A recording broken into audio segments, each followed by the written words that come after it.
Thomas വൈദ്യനെ കണ്ട എന്തെങ്കിലും മാറ്റം വരുമെന്ന് ഞാനാ നിന്നോട് പറഞ്ഞത്. പക്ഷേ കണ്ണൻ ഇവിടെ കിടക്കുമ്പോ തന്നെ ഇങ്ങോട്ട് വരണമെന്ന് ഞാൻ വാശി പിടിച്ചിട്ടില്ല. അത് നിന്റെ തീരുമാനമായിരുന്നു. ആ തീരുമാനത്തിന്റെ ശിക്ഷയാ ഇപ്പൊ നിനക്ക് കിട്ടിയത്. ഓ, ഒന്ന് മിണ്ടായിരിക്കാ. എനിക്ക് കണ്ണ് ഇപ്പോഴും നല്ല നീറ്റലുണ്ട്. എടാ, നീ പുറത്തുനിന്ന് ഒളിഞ്ഞു നോക്കിയത് അവരൊക്കെ കണ്ടു കാണും. അല്ലെങ്കിൽ ജനലിലൂടെ ആരും മരുന്ന് വെള്ളം പുറത്തോട്ട് ഒഴുക്കുവോടാ. ആ, അതച്ഛൻ പറഞ്ഞ ശരിയാ. ഇനി അയാള് ചികിത്സിച്ച് എന്റെ കാഴ്ച വല്ലതും കളയോച്ചാ. നിന്റെ സ്വഭാവം അറിയാവുന്നതുകൊണ്ട് ചിലപ്പോ അതൊക്കെ ചെയ്തെന്ന് വരും.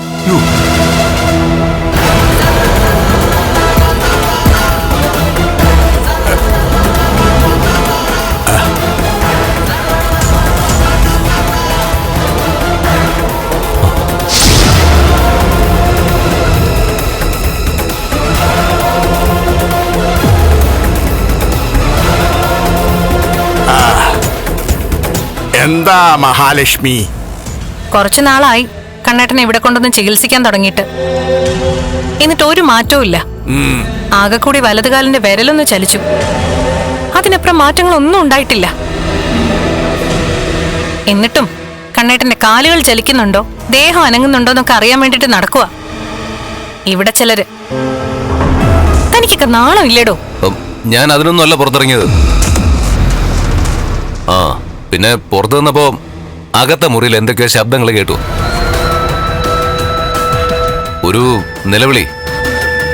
അതപ്പോ ആരുടെയാന്ന് നോക്കാനാ ഞാൻ അങ്ങോട്ട് പോയത്. തന്റെ മനസ്സിൽ എന്താണെന്ന് ഞങ്ങൾക്കൊക്കെ നന്നായിട്ട് അറിയാടോ. താൻ അച്ഛനുമായി വന്നത് ഇങ്ങേർക്ക് ചികിത്സ കൊടുക്കാനൊന്നും അല്ല, കണ്ണേട്ടന്റെ കാര്യങ്ങൾ അറിയാനാ. തന്റെ ഓരോ പ്രവൃത്തിയും അതാ സൂചിപ്പിക്കുന്നത്. ഈ തെറ്റിദ്ധാരണ മനസ്സിലാക്കി സംസാരിക്കുന്നവരോട് ഞാനിനി എന്ത് മറുപടി പറയാനാ? ഞങ്ങൾക്ക് ഒരു തെറ്റിദ്ധാരണയില്ല. താൻ പാത്തും പതുങ്ങി നടക്കുന്നത് മാർക്കോ ഉൾപ്പെടെ പലരും കണ്ടിട്ടുള്ളതാ. കണ്ണേട്ടന് പഴയതുപോലെ എഴുന്നേറ്റ് നടക്കാൻ പറ്റില്ലെന്ന് തോമസ് സാർ വിധി എഴുതി കഴിഞ്ഞു.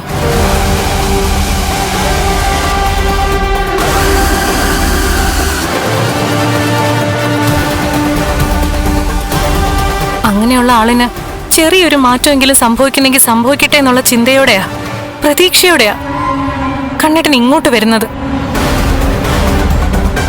അപ്പൊ അതുപോലെ സംഭവിക്കാൻ പാടില്ല എന്ന് പറഞ്ഞ ഇവിടെ ചിലര് നടക്കുന്നത്. കണ്ണന് എന്തെങ്കിലും മാറ്റം ഉണ്ടാകണമെന്നാ ഇപ്പൊ എന്റെ പ്രാർത്ഥന. അങ്ങനെ നിങ്ങൾ ആരും പ്രാർത്ഥിക്കണ്ട. നിങ്ങൾ നിങ്ങളുടെ കാര്യം മാത്രം നോക്കിയാ മതി. നിങ്ങൾ ചെയ്യുന്നതിനൊക്കെ നിങ്ങൾ തിരിഞ്ഞു കൊത്തിക്കൊണ്ടിരിക്കുക, എന്നിട്ടും പഠിക്കുന്നില്ല.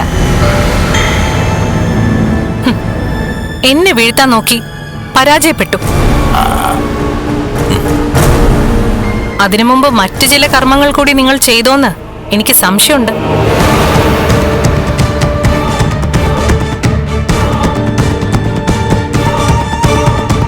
വർഷങ്ങൾക്ക് മുൻപുള്ള കഥയാ ഞാൻ പറഞ്ഞത്.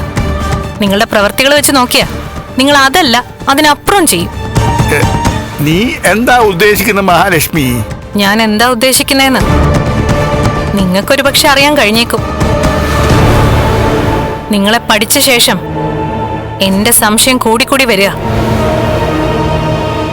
ഇനിയിപ്പോ പഴയകാല സംഭവങ്ങളൊന്നും വലിച്ചു പുറത്തിടാൻ നിങ്ങളായിട്ട് കാരണം ഉണ്ടാക്കരുത്.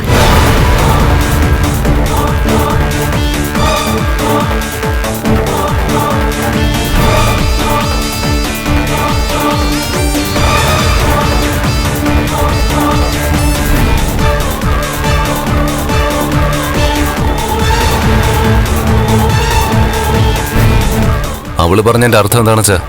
അർത്ഥം എന്തായാലും ശരി, അവളെ സൂക്ഷിച്ചേ പറ്റൂ. അവള് 6ാം ഇന്ദ്രിയമുള്ള പെണ്ണാ.